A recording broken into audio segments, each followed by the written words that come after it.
Assalamualaikum warahmatullahi wabarakatuh.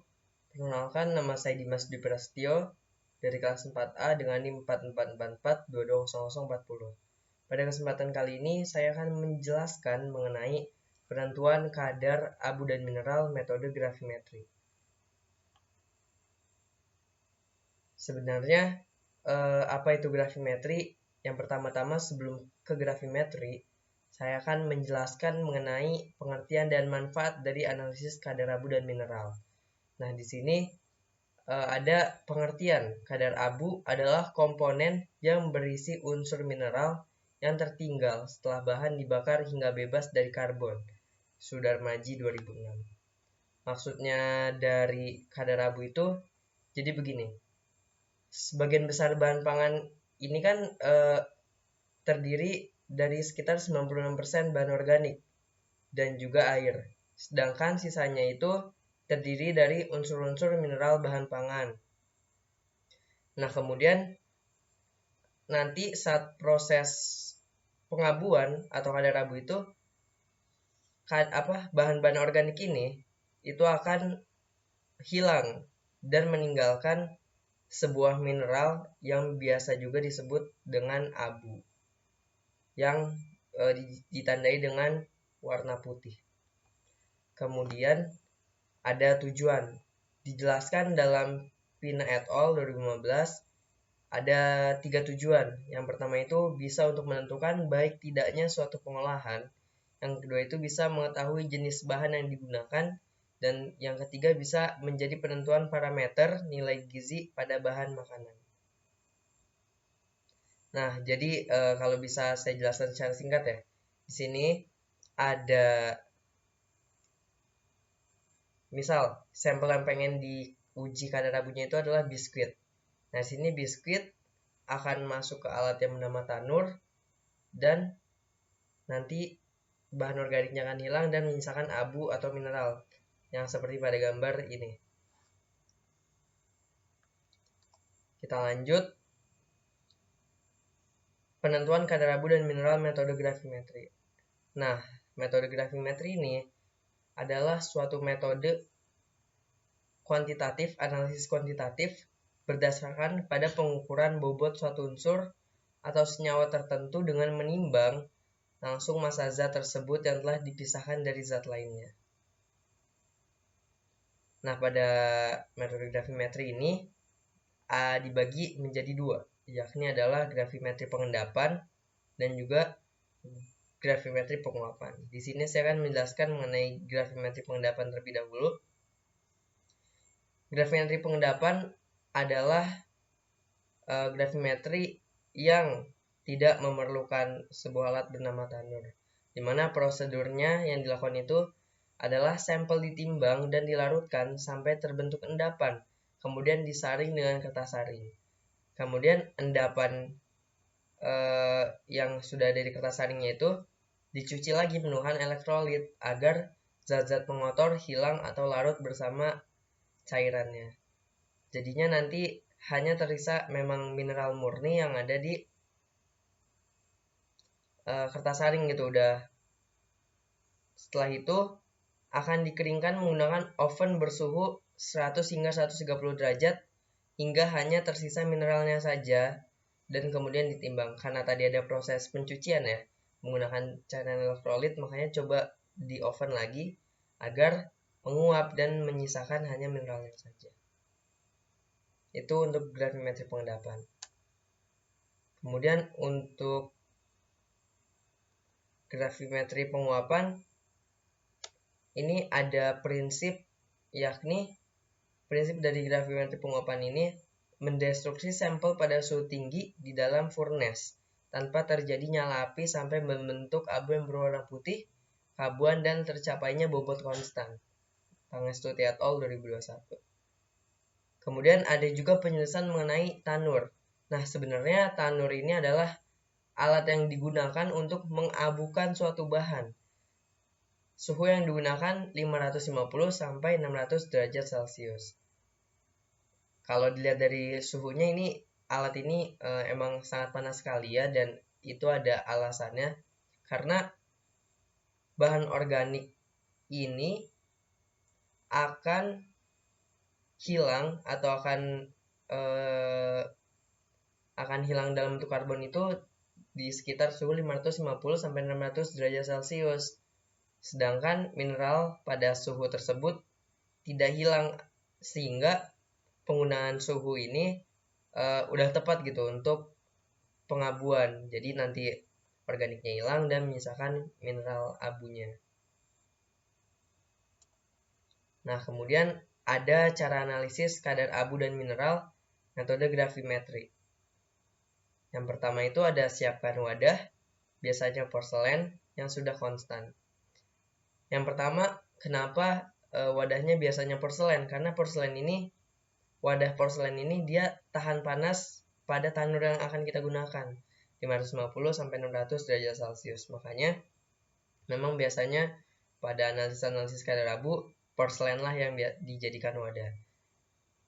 Nah, setelah konstan wadahnya ini, kita akan menimbang sampel dan masukkan ke dalam wadah. Cara penimbangan sampelnya pun menggunakan raca analitik, sehingga angka-angka yang dikeluarkan itu pasti gitu. Yang ketiga, setelah udah ada sampel di dalam wadahnya, kemudian akan kita panaskan di atas hot plate hingga terbentuk arang berwarna hitam.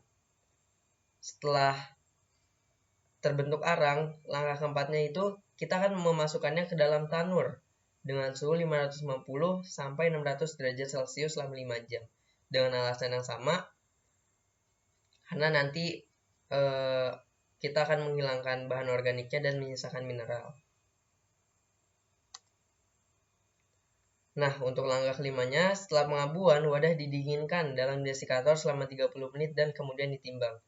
Akan tetapi menjadi catatan untuk wadahnya ini setelah tanurnya selesai gitu, itu jangan langsung dimasukin. Sebisa mungkin tuh didiemin dulu, sehingga nanti waktu masuk ke desikatornya nggak terlalu panas, agar tidak terjadi hal-hal yang tidak diinginkan gitu. Nah, langkah keenamnya ini, setelah desikator 30 menit dan ditimbang, dicatat hasil timbangannya, kita masukkan lagi ke dalam tanur pada suhu yang sama, akan tapi selama 1 jam. Nah, ini kita lakukan agar sampelnya itu benar-benar konstan gitu nilainya. Jadinya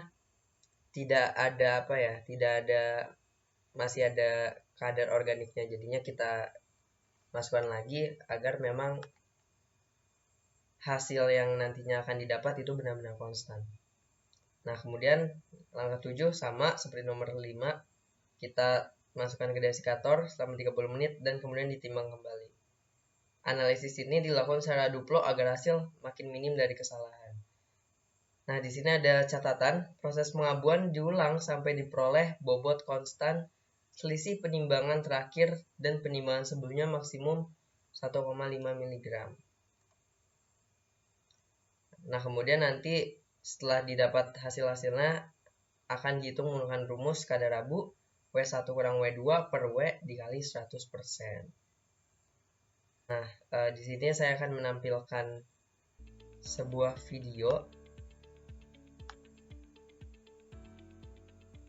terkait analisis kadar abu dan mineral dengan metode gravimetri. Pada penentuan kadar abu, metode gravimetri, langkah pertama yang dilakukan adalah yang pertama-tama cawan, di mana sama cawan dimasukkan yang ke seperti saya dalam jelaskan. oven Ini kita harus memasukkan cawannya. Selama 30 menit dengan suhu cawannya ini bakal 105 dimasukin derajat dalam oven Celcius dengan suhu 105 derajat Celcius dengan waktunya 30 menit. Setelah dipanaskan selama 30 menit, keluarkan cawan dari oven dan dibiarkan di udara terbuka selama 5 menit.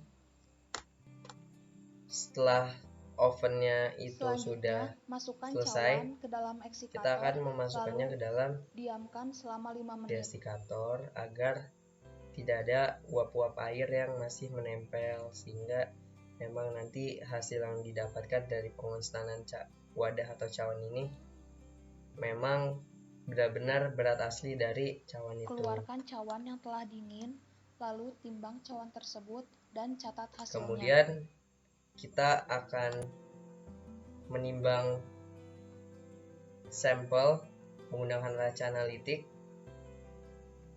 Nantinya sampel sudah dimasukkan ke dalam wadah. Nah, wadah ini akan diarangkan gitu di atas hot plate. Nah, bisa dilihat hasilnya seperti ini. Jika sudah mengarang dan terbentuk karbon, angkat cawan lalu pindahkan ke dalam tanur. Ini dimasukkan dalam tanur dengan waktu 5 jam dan suhu 600 derajat Celcius. Masukkan cawan ke dalam tanur dan pijarkan pada suhu 600 derajat Celcius selama 5 jam sampai semua karbon hilang dan terbentuk abu berwarna putih. Lihat itu karbonnya hilang dan hanya menyisakan abunya atau mineral yang berwarna putih.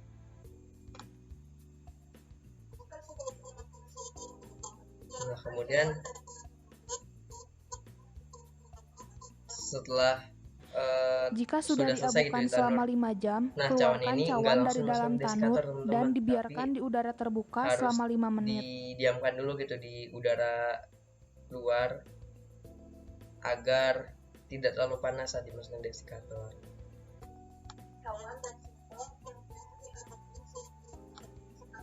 Nah, setelah sudah tidak terlalu panas gitu ya, sekitar 5 atau 10 menit kita masukkan dalam desikator. Masukkan cawan yang sebelumnya telah didinginkan di udara luar ke dalam eksikator, lalu didiamkan selama 5 menit. Komponen lain. Nah, setelah ini akan ditimbang menggunakan raca analitik. Jadi timbangan ini berat cawan dan abu. Nah, kemudian kita akan hitung menggunakan rumus yang tadi, kadar abu. Rumus kadar abu. Berikut adalah data dari hasil praktikum yang telah kami lakukan. W1 kurang W2 per W dikali 100. Data tersebut dihitung dan dimasukkan ke dalam rumus. Ini di video.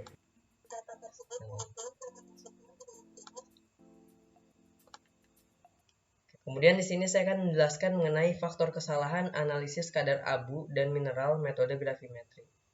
Nah, di mana saya memasukkan 5. Di sini yang pertama ada kesalahan penimbangan. Nah, yang kedua ada suhu pembakaran yang tidak tepat. Nah, ini sama seperti yang saya jelaskan. Kadar bahan organik itu karbon akan menghilang di suhu 550 sampai 600 derajat Celcius. Nah, kalau kita ngeset tanurnya di bawah dari suhu itu, maka bahan organiknya nggak bakal 100% hilang. Jadinya saat ditimbang itu bukan full mineral, teman-teman. Nah, tetapi masih ada campuran bahan organik. Yang ketiga ada kontaminasi sampel. Yang keempat ada penyerapan air oleh abu. Dan yang kelima ada kesalahan dalam melakukan prosedur analisis. Nah, ini tuh lebih ke manusianya ya teman-teman. Jadinya kita sebagai praktikan atau yang ingin melakukan analisis, ini kita saat penimbangan sampel, pengonsanan sampel, itu kitanya tidak hati-hati sehingganya ada kesalahan-kesalahan. Misal seperti untuk mengambil sampel kan, maksud saya untuk mengambil cawan atau wadah itu dari desikator dan dipindahkan itu kan menggunakan krustang ya teman-teman. Nah, kalau misalnya ada kesalahan dalam melakukan prosedur analisis, malah mengambil tangan, pakai tangan gitu ngambilnya, jadinya kan nggak konstan lagi gitu karena ada zat-zat air dari tangan kita yang menempel di wadah sehingga nggak konstan lagi. Nah, mungkin itu saja yang bisa saya sampaikan terhadap materi kali ini, materi pengukuran kadar abu dan mineral metode gravimetri. Semoga teman-teman yang menonton dapat memahaminya dengan jelas dan dapat menambah ilmu teman-teman. Kurang lebihnya mohon maaf. Assalamualaikum warahmatullahi wabarakatuh.